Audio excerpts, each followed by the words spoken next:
Hey everyone, this is PrinceWatercress, and welcome back to Let's Play The Legend of Zelda: A Link to the Past. In the last episode, we got through the Eastern Palace. We got the Pegasus boots, or shoes, because the game wants to call them shoes. And we have the first of the 3 pendants. We need to find another palace to go to. There's one in Death Mountain, and there's one in the desert. And unfortunately, because we can't get into the Death Mountain one due to a big, huge rock blocking our way, we obviously have to go to the desert one in the southwest corner. So, oh, I do have the boomerang of crap, good. Let me stun this guy real quick. And then we should be on our way. What's the best path? Okay, never mind. I can just go straight south from here.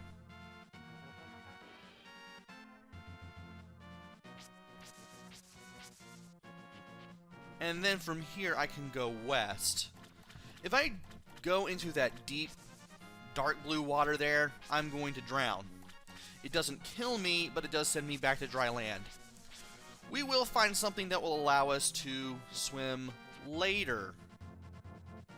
For now, we need to go ahead and continue on with the journey here. Go ahead and grab a rupee, and we find out to the west is the Desert of Mystery. So let's go ahead and go in there, shall we? There's a rock monster there.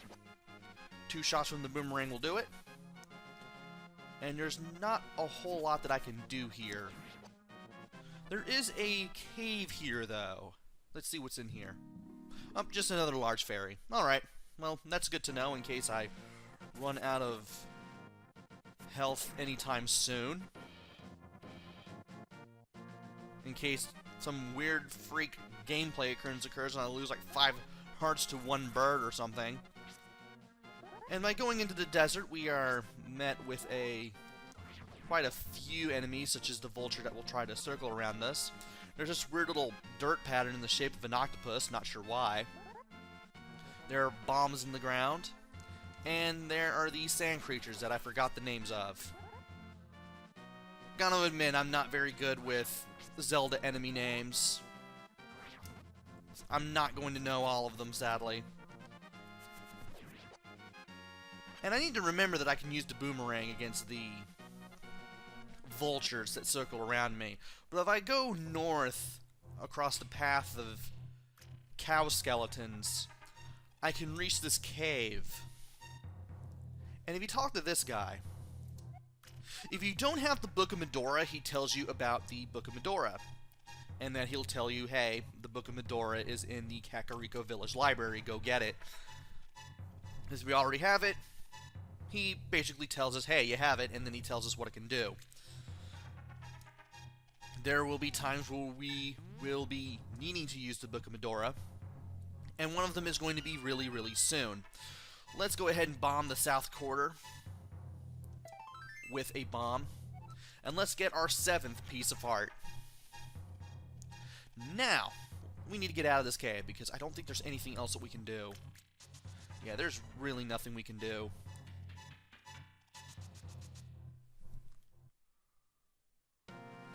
Alright, switch back to the boomerang just in case.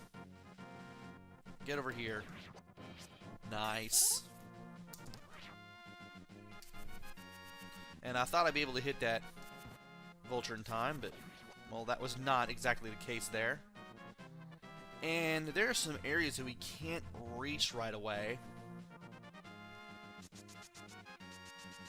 Especially right here. And right here. There is a piece of heart over there too, but we can't get it quite yet. For now, though, we need to go up these stairs. And this is another plaque that requires the Book of Medora. Equip the Book of Medora, press the Y button, To open the way to go forward, make your wish here and it will be granted. And of course, you just do this part automatically. I want to think that in the Japanese version, that's really supposed to be Link praying and that they took out the religious references, but I've never really read about anything of the sort. Somebody might be able to prove me wrong, though. Anyway, it's time to go on to the second dungeon, the Desert Palace. And these little guys will make their way out of the sand and slowly come after us. Thankfully, I was able to wipe them all out with a whirling blade. What are we looking at here as far as the map is concerned? Okay. We got a little opening to the right there, and that's why you want to avoid being spotted by that little eye that's circulating around that statue there, because that laser will hurt a little bit, and it strikes very swiftly. Anyway, let's go ahead and look around here. We got these little guys that come out of the sand there. Those little sand lion looking things. Thankfully they can go down with a whirling blade, as can these purple varieties of the enemy that we first met. And if we go over here, we start hearing noises of something being shot, kind of like the balls in the Eastern Palace, shortly after we entered. Of course, we don't want to go here, though, because we get to fight some enemies, including the red variant of that sand lion enemy that shoots fireballs at us, kind of like the Zoras. And we haven't really seen the Zoras yet in this game, but we will eventually. So we're going to have to look for a key, because not long after we entered, we found a door that needs a key in order to be entered. And I do want to go through this door, too. The door here, as well as the door leading north to the immediate west, takes us to this room. And there's a switch here, and if we hit it, we're going to get the map, I believe. Yes, we do! Let's go ahead and get rid of these guys. Get 10 arrows. Nice. And not much here. I do want to switch back to the boomerang just in case. And I'm going to hit this guy when he comes out. There we go. Now, south leads back to the main hallway. I want to go to the west from this point first. See what we got going on here. Also, it appears that the purple guys are faster than the green guys. Indeed they are. Alright, we want to go into this room, because there's a telepathic tile there. Want to hide behind the statues quickly. And if you run into the upper left torch here, you'll knock the key that is on top of it down, and you'll be able to grab it. Link, it is I, Sahasrara. You must never fail to find all the treasure in each dungeon. Speaking of each dungeon, if you find a key in a dungeon, you are best using it in the dungeon you found it in. Otherwise, you can kind of mess things up a little bit. And I believe the switch is right here. Nope. No. Upper left then. Well, it was somewhere to the left.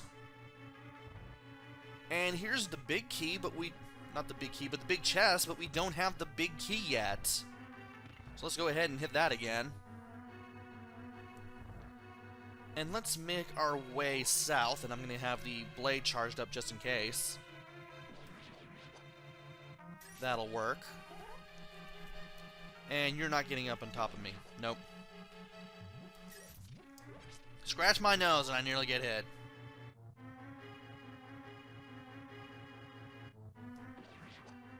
And I was waiting for that guy to pop up on me, but, well, that wasn't exactly going to happen now, was it?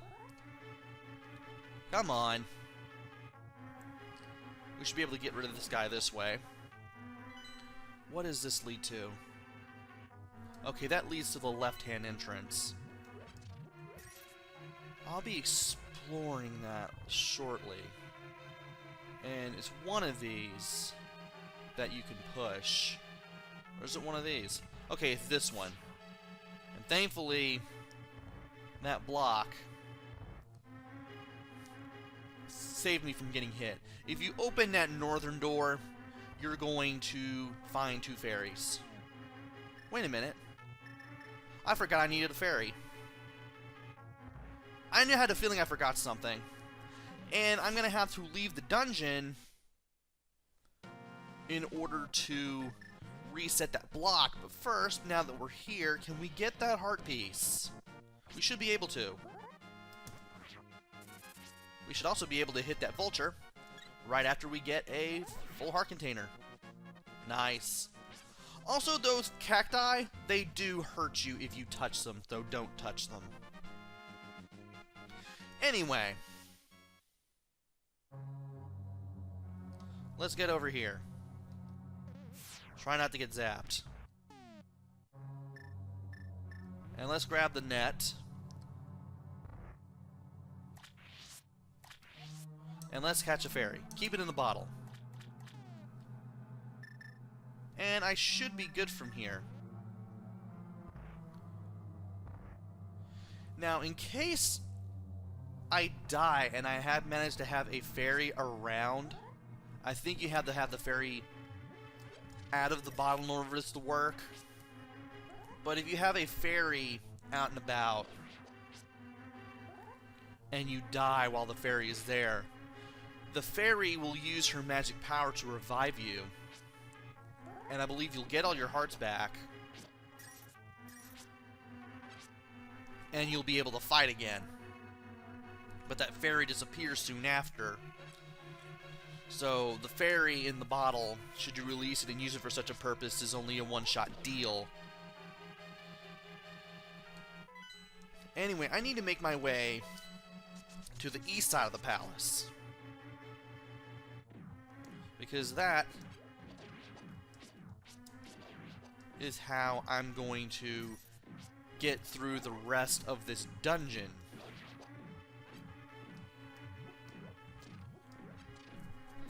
I want to open the locked door, but there is something that I want to do first, and that involves exploring the rest of this side. There's a door here.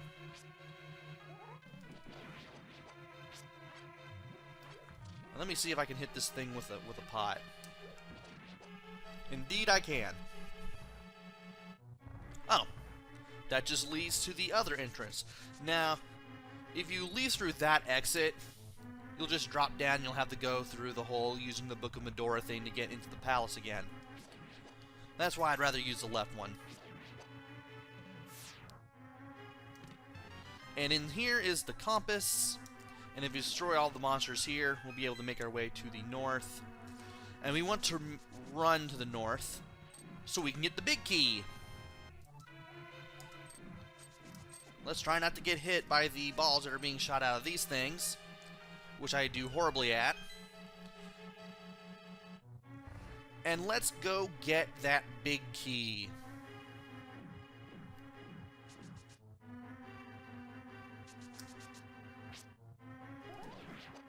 And I thought maybe I could be able to get a heart there, but, well, that's not going to be the case. Which one is it again? Okay, we have to go to the west first, and then north. Okay, let's hit this again. And let's open this chest. Inside is the Power Glove. You got the Power Glove. You can feel strength in both hands. You can pick up and carry stones now. You can only pick up the light-colored stones. You won't be able to pick up the much darker ones like we saw in the southwest corner of the desert until much later in the game. For now, let's go ahead, run back east, and go through that door that we unlocked.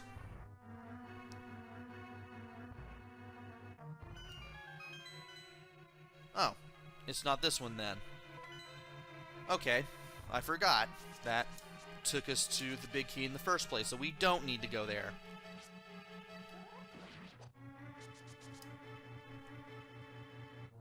Instead, we want to go back to the exit, the western exit, out of the dungeon. So that way, we can go do things.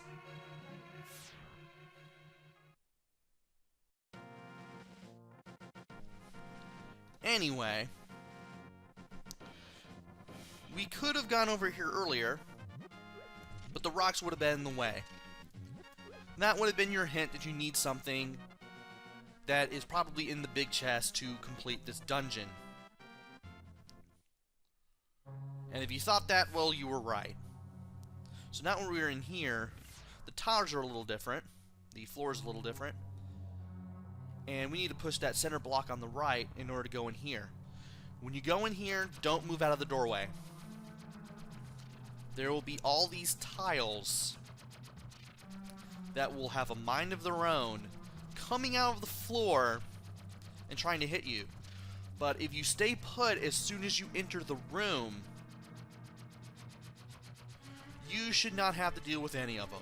In case you do get caught in a room with the spinning tiles, you want to stay on the move, you want to use your whirling blade if necessary, because the tiles will be going straight for your current position after a few seconds. And you'll notice that the tiles that come out make up the shape of a skull. One of these pots has a key under it, and we're going to need to use that key in order to go upstairs.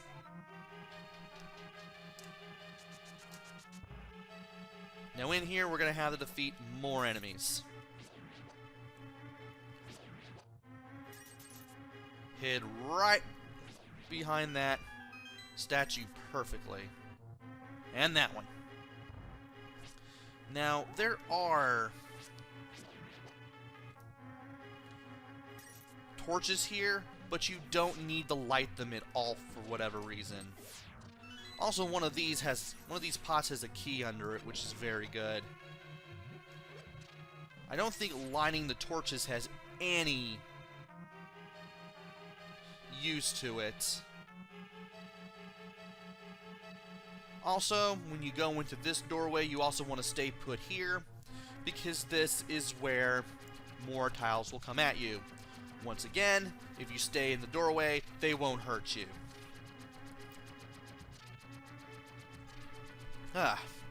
Needed to get a sip of tea as I waited.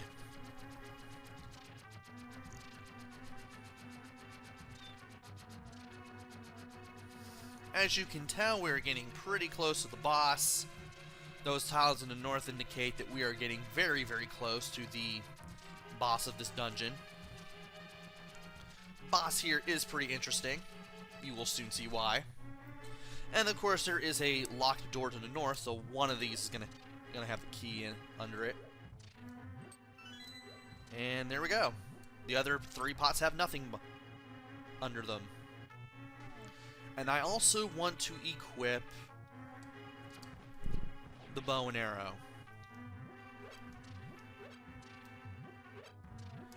because I want to take care of that blue, not that blue armored guy, but the red armored guy. And I want to grab the lamp and light these 4 torches. When that happens, this western wall will move a little further west. It will move back and reveal this big key door.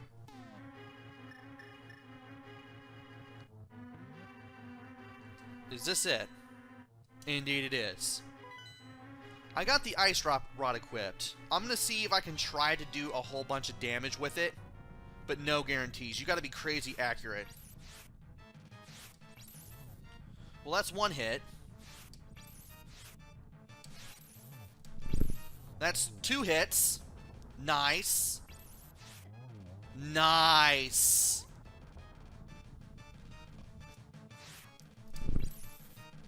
And I'm out of magic power, but you know what? That's good enough. You can use your whirling blade against these sandworms. Just stay on the move. Watch for where they come out of the floor from. Anticipate where they're going. You don't need the ice rod to really beat them. You can just use the whirling blade, especially if you have more than one in the room at any one time. Also, these worms, when they come out of the ground, debris comes out of the floor, and that debris can hurt you. So you want to watch out for that. But by beating these 3 sandworms, you get the Pendant of Power. Your goal of finding 3 pendants is in sight. Go for the last one.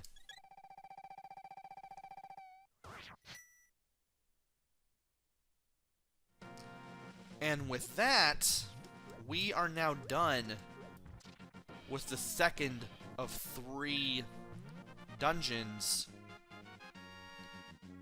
in Hyrule. We need to find the 3rd palace, which is on Death Mountain. And we should be able to go there now because we have the Power Glove. In the meantime, though, I do want to find other things, and I will definitely be doing that in the next video. So join me next time where I explore more of Hyrule en route to the 2nd dungeon. Not the 2nd dungeon, we just completed that. The 3rd dungeon. And see if we can find even more things.